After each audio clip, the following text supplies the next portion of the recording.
Good evening. My name is Wallace Gator Bradley, Reverend Dr. Wallace Gator Bradley, and I'm the host of the Bradley Report. I'm also the president of United in Peace, Inc. Got a very interesting show. There's been a lot of things happening. I want to let you know that this show is brought together, or put together, by none other than the chairman of United in Peace, Inc., and that is Dr. Terry Marsh Bradley. As you know, this show is being presented by United in Peace, Inc. I want to let you know, United in Peace, Inc. makes no endorsements. I may make an endorsement, not on behalf of United in Peace, Inc., but on behalf of Reverend Dr. Wallace Gator Bradley, a registered voter. So without further ado, let's go to work. Now to the deepening worldwide reaction to the scathing and unprecedented broadside issued by the president against the first American pope. Today, Pennsylvania's Republican Senator Dave McCormick joined a growing list of those criticizing President Trump's words, calling it a needless distraction. And here at home, where Pope Leo is lauded for his local roots, the very public attack on the pontiff causing widespread condemnation. Action News reporter Taronda Thomas live outside the Basilica tonight. Taronda, despite all of that, the president doubled down today. He did. He continued to talk about the Pope for the third day in a row, saying that the Pope should not talk about war. Now, we talked to people here at the Basilica of Saints Peter and Paul about what's been happening, and many of them say they are truly surprised by President Trump's criticism of the Pope. I never expected anything like that. No one expects that. Catholics at the Basilica of Saints Peter and Paul surprised by a war of words involving their beloved Pope and President Trump. I think it's more than a shame. It's horrible. It's disrespectful. I don't like it. I'm not a big fan of Pope Leo. President Trump has had harsh words for the first American-born Pope, Leo XIV, who has been critical of the war with Iran. I will continue to speak out loud against war, looking to promote peace. He was very much against what I'm doing with regard to Iran. President Trump on social media calling the Pope weak on crime and terrible on foreign policy. The Pope is a graduate of Villanova University. Philadelphia's Archbishop Nelson Perez released this statement defending the pontiff, saying the Pope and his message deserve respect and admiration. As Trump criticizes the Pope, the president is also defending this image that he posted and then deleted on social media. The AI-generated photo depicts him as a Jesus-like figure. Trump blaming the media for misinterpreting it. I did post it, and I thought it was me as a doctor. The Vatican says Pope Leo would rather focus on his current work in Africa than a war of words with Trump. I do not look at my role as being politician. I don't want to get into a debate with him. A back and forth that many of the faithful never expected. I think it's very, very sad. I really do. I think the church should be left out of politics. And I'm speaking as a God-fearing man, as I know a lot of you are.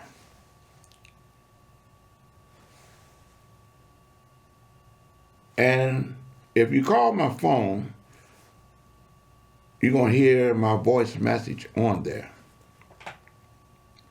that says if you don't know what's happening, read the first and second books of Samuel. And if you feel that you lost your way by walking by faith in God, then use the book of Job as your GPS. In my opinion and belief, under my right to speak, we still have that right in America.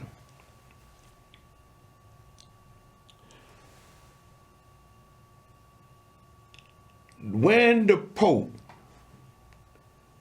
let the president know He is not afraid of him.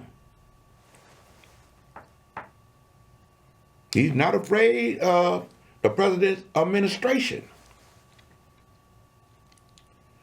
His fear, the Pope's fear, is of God. When people say that a Pope will never come from America,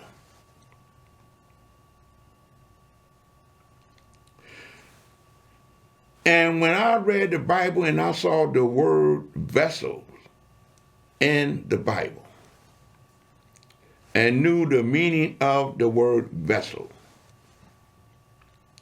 and saw where God used certain people as vessels, I'm of the opinion and belief that God used the cardinals as vessels to make sure that a pope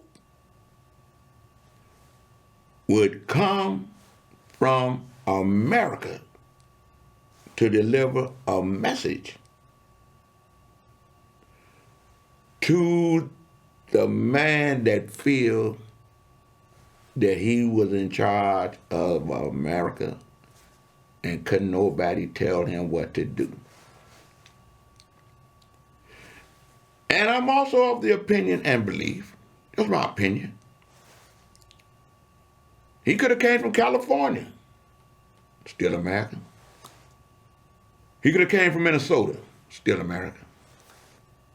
He could have came from New York, still American.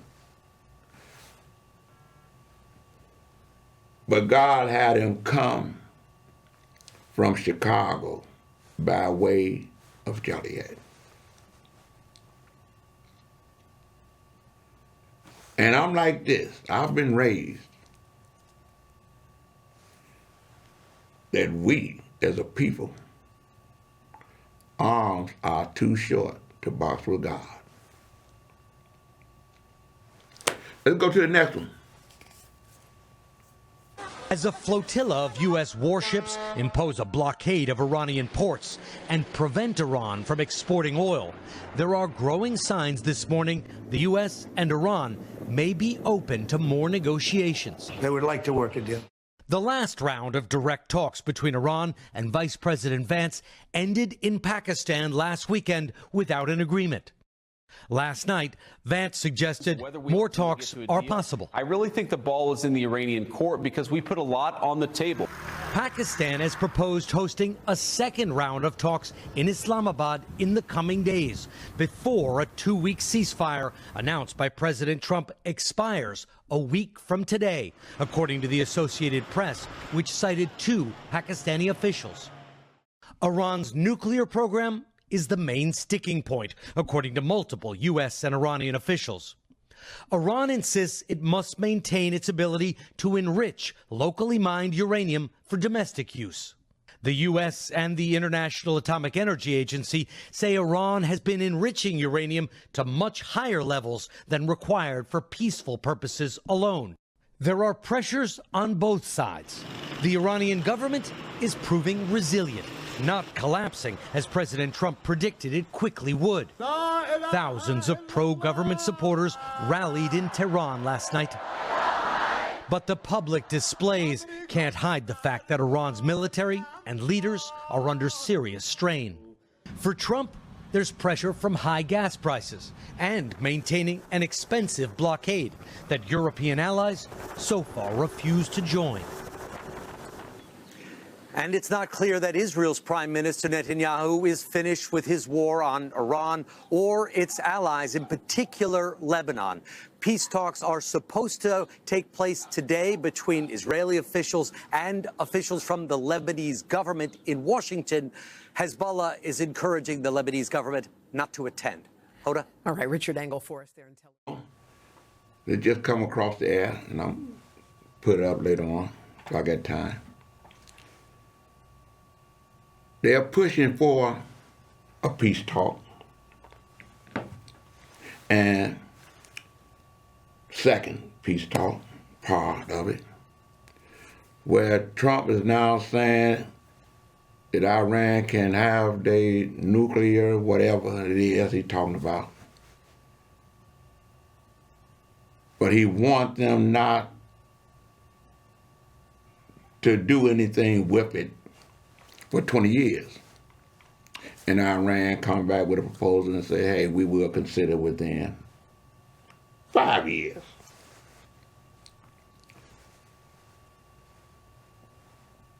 But Iran got everything else that they wanted.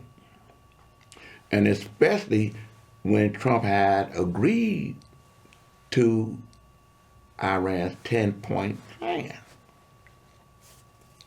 You say, well, Gator, what this has to do with Chicago and everything else? Well, because what affects this country affects us. I go around the country. I was just in New York. I go to D.C. I pay attention to what it is. Maybe it's because God blessed me to see a lot and be in a lot of spaces. Hey, Gator, what you doing? In 1994, in President Clinton's office, the Oval Office, is a part of a delegation with Reverend Jesse Jackson trying to convince Trump not to support nor sign that bogus 1994 crime bill. That's why I pay attention to what's happening. Everybody's paying attention to what's happening. And one of the things that's key, when you see that a lot of the stations are not telling the people what is really happening within this war. Now, Trump has pushed where the draft is coming back into play. So if you have a child that's from 18 to 25, they automatically are drafted, so to speak. I'm paraphrasing, but you better know that this is happening. I remember the draft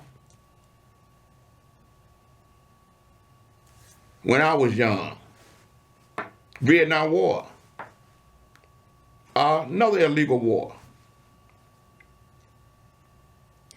But we're going to move on. We're going to get to another piece. Hit this piece with the governor. J.B. Pritzker spoke in New York today as Democrats began positioning for the 2028 presidential race. Terrence Lee is here to break down what he said. He didn't say what a lot of people thought he would say, but Don, he outlined what he thinks Democrats should focus on next. He talked about issues people in Illinois face every day. He spoke at Reverend Al Sharpton's National Action Network conference. Black leaders, activists, and voters showed up for this. Possible 2028 candidates are all speaking this week at that convention. Pritzker did not say he is running. He did say the party needs a clear plan on cost and daily life and shouldn't center their message around President Trump, even as they push back on him. You knock on 100 doors and you talk to voters at the door and you say, what's the most important issue to you? 5 out of 100 will tell you democracy. They understand that it's an important predicate to everything, but what people are thinking about at the doors are, I can't pay my electric bill. I can't pay my rent. I can't afford to send my kid to community college or to college. I can't afford to retire. And these are all things that are affecting people's lives right now. So he says Democrats need to talk more about lowering costs and raising wages. Pritzker says he is running for re-election in Illinois in 2026. He says that race is his focus right now, while also staying active in national politics. Don? You know, I was at that convention. I'm a member of the National Action Network. I've been knowing Al Sharpton since 1984. I know I was 88. I was on campaign when Reverend Jackson was running for president. And one of the things that was key to me, for me being in New York for this convention, is the fact that Al Sharpton, Arnie Duncan, Father Fager, Sir Chief Apostle William McCoy, who else? Chance the Rapper, and a host of others has written the governor in support of the governor pardoning or commuting Larry Hoover's sentence. This Easter weekend, you know, April the 3rd was Good Friday. April the 4th was when Martin Luther King got murdered. April the 5th was Easter. And the conversation was going back and forth that April the 7th would be the day of redemption because Larry was going before the Prison Review Board in order for the governor to make the decision if whether or not he go to pardon or commute a sentence. It's like redemption is the next best thing to resurrection. And I sat in there and I saw that. I was glad I was there to support the governor as well as a whole lot of people from Illinois that was there. But without further ado, let's get to the next piece, the hottest thing, Epstein. To be clear, I never had a relationship with Epstein or his accomplice, Maxwell. I am not Epstein's victim. Epstein did not introduce me to Donald Trump. I met my husband by chance at a New York City party in 1998. The first time I crossed paths with Epstein was in the year 2000 at an event Donald and I attended together. I have never had any knowledge of Epstein's abuse of his victims. I was never involved in any capacity. I was not a participant, was never on Epstein's plane, and never visited his private island. The false smears about me from mean-spirited and politically motivated individuals and entities looking to cause damage to my good name, to gain financially and climb politically must stop. I call on Congress to provide the women who have been victimized by Epstein with a public hearing specifically centered around the survivors. You know, people around the world, through all the media, conversation everywhere you go, from the streets to the suites, are saying that the reason that the president went to war with Iran is because Netanyahu is the one that told him to do it. And not only that, people are saying that for 40 days or more, Epstein wasn't mentioned that much in the news. And lo and behold, the First Lady then brought it back with a vengeance. There's something that's about to come out about the Epstein. There's a lot of pictures that's happening. But one of the things that the House, I believe it was the House Judiciary Committee, or whatever that committee that had former President Clinton and his wife come before them after they were subpoenaed.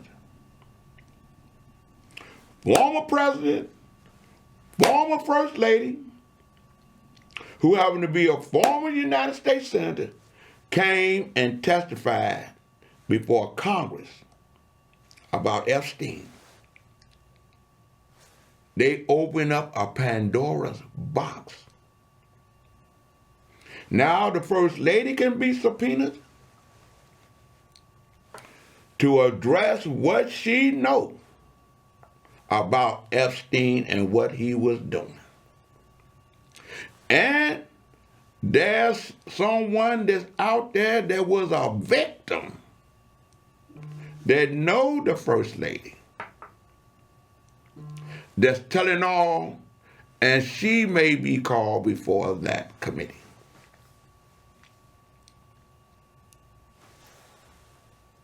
I'm just saying people in America are paying attention, not just to the Epstein.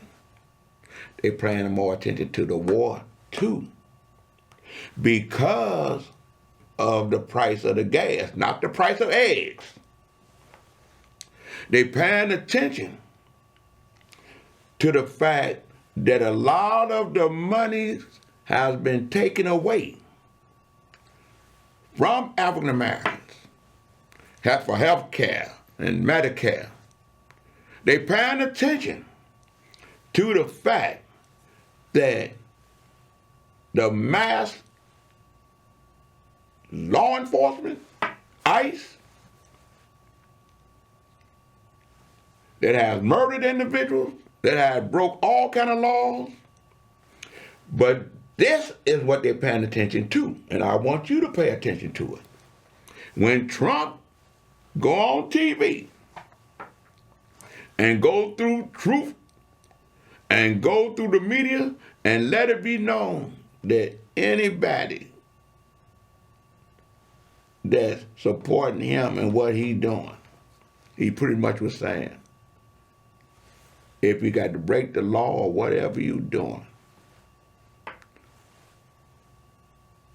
not me. He's saying he is going to give them a pardon. And believe me,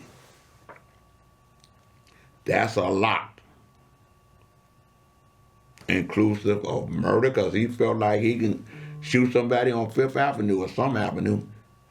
He said it out of his mouth. Because he said he's the president, he can do anything. But I want to say, as I end this,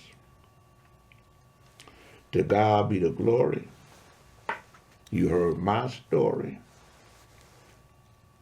And it's a testament known as a sermon that says redemption is the next best thing to the resurrection.